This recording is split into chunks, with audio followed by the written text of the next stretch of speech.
Welcome to the Fabric Podcast, where we explore company culture and how it scales as a company grows. Brought to you by the team at The Receptionist, a bootstrapped, Denver-based software company. Each episode of Fabric will set out to uncover unique and uncommon answers to the question, how do companies of any size create a culture and core values that employees actually live out? On this episode of the podcast, we're joined by our sales team, Director of Sales Tom Foster, Enterprise Account Executive Quinn Walsh, and Account Executive Sam Penrod. They're talking with us about our experience with supply chain woes during the pandemic and how we were affected in ways you might not have thought about. In fact, we hadn't fully considered the impact. So the team members share with us about their experience, what we learned, and tips for listeners for how to handle areas outside of your control. Enjoy the episode. Well, I'm so excited to be back on the podcast with our sales team. Tom, welcome back. Thank you, Sarah. Good to be back. Absolutely. Quinn, it's been a while since we've had you here. Hi, how's it going? Good to see you. And Sam, welcome back to the podcast. Hey, thanks. Good to see you, Sarah. All right. So all of us have been affected by supply chain challenges since the pandemic began. And now some people might not realize how this can impact a software company. And since we're a software company that offers hardware for convenience, let's start talking about with what we've noticed about hardware sales as we've moved through waves of the pandemic. Sam, what can you share with us? Yeah, I think in my 4 years of working as a receptionist, we haven't really run into any issues like this. So it was a bit of a surprise when our team member Eduardo let us know that we were getting short.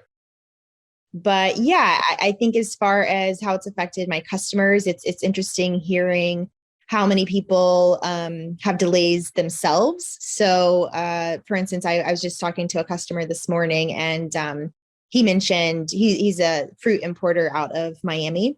And he was mentioning that, they're having trouble with truck drivers, which I just would have never imagined. So yeah, I think it's been affecting us all pretty differently, but hopefully we've been able to stay on our toes too a bit. And to add to that, what Sam was saying is during the different waves, if you will, like we're noticing when we got the first wave of vaccines, all of a sudden hardware and software sales go, oh, we're going back. People were buying like crazy, and then, oh, it'd go back down. No, we're going back. Oh, it's gone through that quite a few times. So we are getting used to the different fluctuations, although we did have our highest hardware sale month ever in 2021, which was very, very cool. But yeah, it is a new thing running out of items for us, that's for sure. Yeah. And Tom, talk to us a little bit more about how this availability of the hardware impacted the number of customers we gained. You alluded to it. You said we had a lot of sales, but talk to us about the amount of customers. Well, I mean, not to go off of somebody else's woes, but there were people that were hopping into our chat saying, hey, do you have hardware available? And we're like, yeah. They're like, great, can we place an order now? Because they were planning on coming back to the office, and they know that they needed a way to track their visitors, their employees, their customers, everybody that was walking in, and have a record for things like contact tracing. So because we did have a stockpile, it did help us. I wouldn't say it increased sales by 10% or anything weird like that, but it was noticeable when you were in our chat that people were like, thank goodness, because you could tell that they had been searching places like, Amazon and eBay, and seeing that, a printer that's normally a couple $100 was now $800. And we're like, whoa, it's kind of like what happened with toilet paper back at the beginning of the pandemic. Things got a little crazy there for a while. Absolutely. And now recently we experienced some of the other woes that have plagued other business types. Quinn, can you tell us a little bit more about what's been happening? Yeah, I think that, Sam kind of mentioned it early on, but, I think that this was just something that we didn't expect. And it's been experienced worldwide, in all sorts of industries. It's everywhere. And to Sam's example of a fruit importer, there's driver issues and shortages. And so just it's affecting a lot of different areas. And it's something that, we didn't really expect, back in the early days of the receptionist, we maybe kept 5 printers on hand. And so maybe we got into some trouble way back when. But as we've kind of grown as a company, we kind of got a better understanding of how many we could potentially sell in a month. We kind of increased those par levels, what we call them. So we wouldn't just hold 5 on hand, we'd hold 20 on hand. And then as we continue to grow and ramp up as a company, we would increase that so that we just didn't have to worry about that. And so this was just kind of an unprecedented issue because we thought that we were doing all that we could to make sure that we had all the hardware that we needed on hand. So that's just been an example of something that we've done in the past and have gotten to a point that it still didn't matter for this one. To further expand upon this, like we had a little bit of the supply chain issue, if you will, when COVID first started, is the cords, because we had to buy specific cords in white and black based on the stand. And we would get them from different suppliers. And all of a sudden there was a complete run on cords, which spent, I don't know how many hours of us trying to figure out where do we buy cords. We had 3 people on eBay and it was really crazy, even at that time. And maybe this is just the naivete of not ever experiencing this before, but I didn't personally think about what's going to happen with iPads, what's going to happen with stands when we finally got the cord situation taken care of. And now the supplier that we actually get our stands from has the cords as well. So it's good. So I think that was the first freak out moment for us of, whoa, what do we do? Because we have all these hardware sales coming in, but we're missing this one little tiny component. We did have a similar thing happen with the charging bricks when Apple was so kind to change from USB normal to USB-C and not tell anybody. Our shipper was sending out the regular old bricks. Those are the things you plug them in with the new cords, and customers were like, hey, what's going on? So we did have to kind of, would say not backtrack a little bit, but really start to hone in on that part, which we got down. Had we looked a little bit a year further down the road, maybe we would have seen that we were going to see this again. But I think that was one of the things that was really surprising for us as a company to see it right there at the very, very beginning. It was like April or May, we were out of cords. So it was really, and that was in 2020. So it was really crazy. Yeah. And as we know, these waves of the pandemic, it just keeps going and the challenges change and evolve, and you think you've got it set and then it changes again. But we like to make sure that we're really communicating with our customers. So for those customers that made orders while we were waiting for things like cords or more printers to come in, what was the general tone and communication like, Quinn? Yeah, I think that, it goes back to kind of our values as a company, and what we really wanted to do was have open, honest, and authentic conversations with people. We wanted to make sure that we set the stage properly and kind of let people know the situation that we were in. And, we let them make the decision of how they'd like to proceed with that hardware sale. And so we gave people options of, waiting for the entire shipment or, shipping the iPad and stand first, followed by the printer whenever that happens. So we definitely gave people the option of what made the most sense for them. And they could also go ahead and purchase their own hardware too, which we give that option to folks too. So, I think that it came down to us being open and honest. The last thing that we wanted to do was overpromise and underdeliver. And so by setting that stage or early on, it allowed people to make the decision that was best for them. And it didn't, require us to overextend ourselves. And I think that created a good rapport with these customers. Yeah. And to go off that too, to kind of echo what Quinn said, I feel like the best thing we can do for ourselves and for our customers is set expectations. And so whether that's telling them, what we know now when they place the order, keeping them updated when possible, understanding, which orders were, I don't want to say like more important per se, but just more timely, if you will, had certain deadlines. And, I think I just tried to make light of it, joke around a little bit with customers because I think everyone's going through the supply chain issues. So there was a lot of relatability as far as in the conversations, because it's not like we're the only ones dealing with these issues. Exactly. Yeah. I mean, and one other thing on that is that when dealing with the back end side of the suppliers, talking about general tone and communication, is over communicating is good. Even if you don't know what is happening, like if you don't have an answer, just saying, hey, I don't have an update for you. Sorry. That I think is the one big thing that differentiates an authentic company from one that's trying to hide a little bit, is that hey, look, we're all in the same boat. All of us just went through Christmas. How many of us didn't get our items? My son's sweatshirt, for example, didn't come till January 4th. Like, okay, it's just part of life. But I think some of those people that may be hiding behind it because they don't know what to say, just be authentic to your customers and say, hey, look, I don't have an answer for you at this point. I apologize, and move on. And I think the situations and the conversations that could have potentially been a negative tone were positive, because we were just like, hey, I'm sorry, I don't have the answer. And they're like, well, we don't either. So, okay, we're all in the same boat. At least thank you for the non-answer, if that is even a thing. It works because it's just open and honest in who we are as people. So. Agreed. I know I would prefer a non-answer answer than no answer at all. I think a lot of people are nodding their heads and agreeing with that. So we've talked already about sort of the customer side. Let's shift a little more internally. So knowing that we were dealing with this issue and had it coming, Tom, talk to us about any creativity or pivoting that occurred to help us deal with these delays. Yeah. So there was a lot that happened on the back end. We learned a lot about where you can buy things. We also learned that there was nobody in charge of supply chain issues, or that we've ever had to experience, like we talked about earlier. We had a couple team members that really, really, really stepped up. Sarah, she stepped up and really helped keep us as a sales team organized, because we're moving 150 miles an hour, and she helped us keep organized. And Eduardo really looked for and found some different avenues where we could purchase different things. Even if it cost us more and we were selling it at a loss, we had to meet those customers' deadlines of opening dates and things like that, as Sam has alluded to.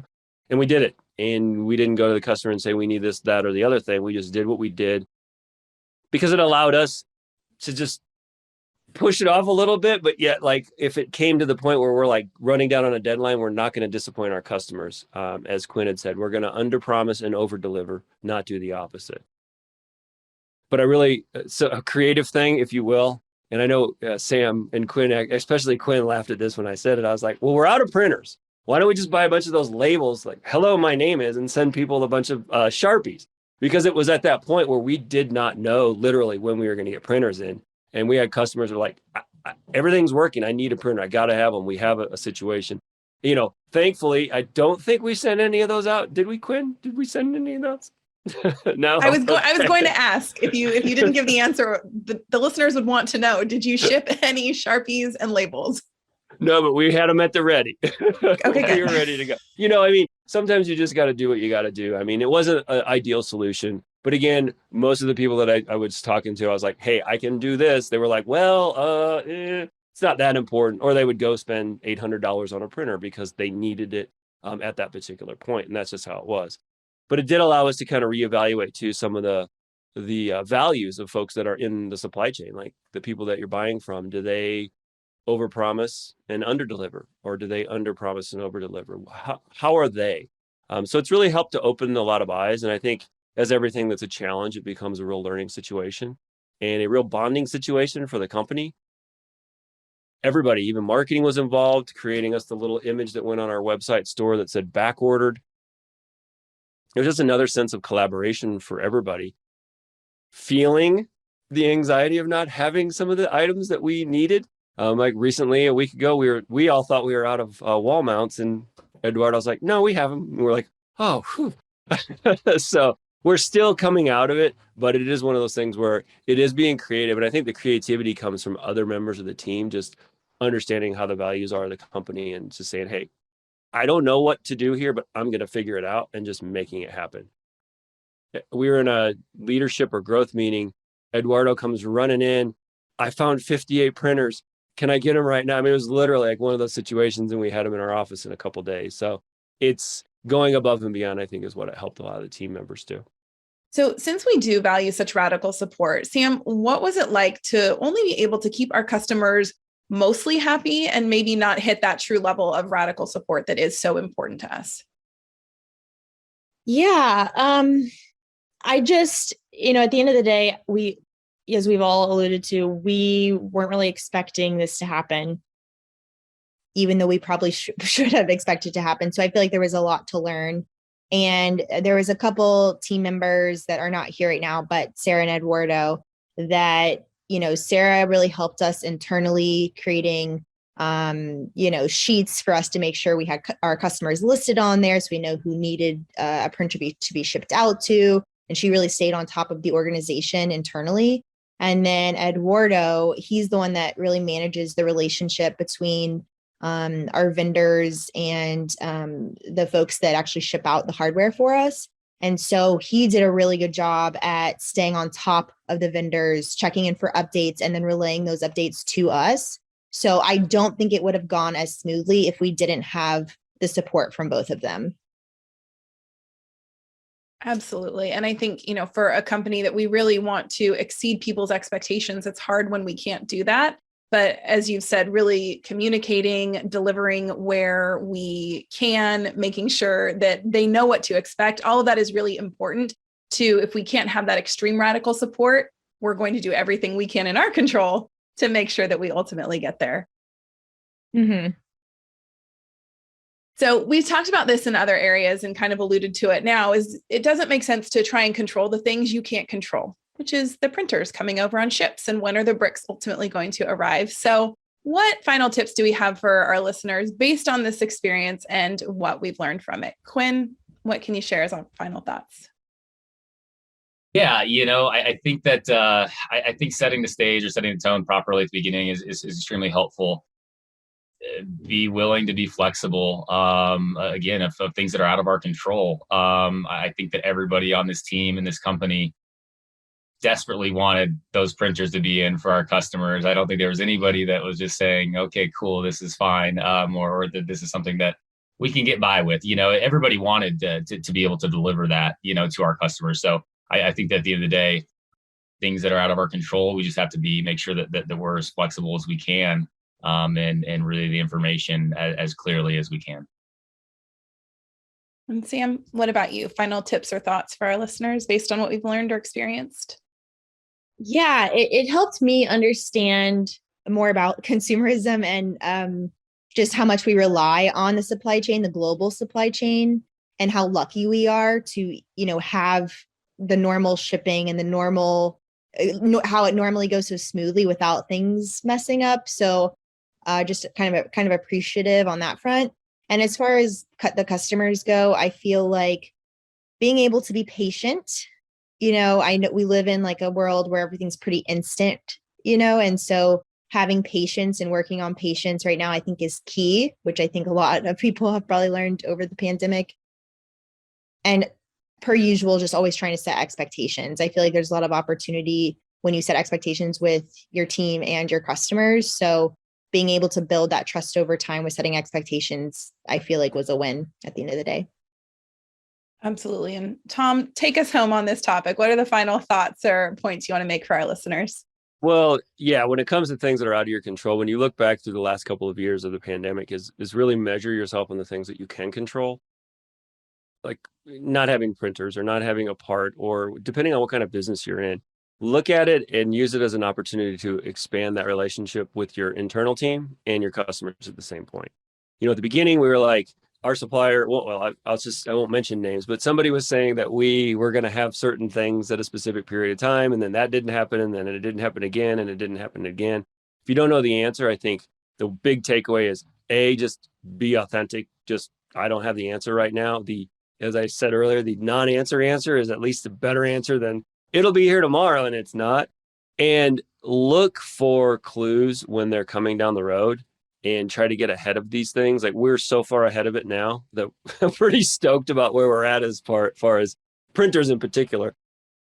But it's just one of those things where when you're growing your company is look for all the possible bottlenecks. And when you find one that I hadn't considered it, I don't think any of us had really considered it because everything's pretty reliably available. So look for those bottlenecks as you're building your company, and stay ahead of it.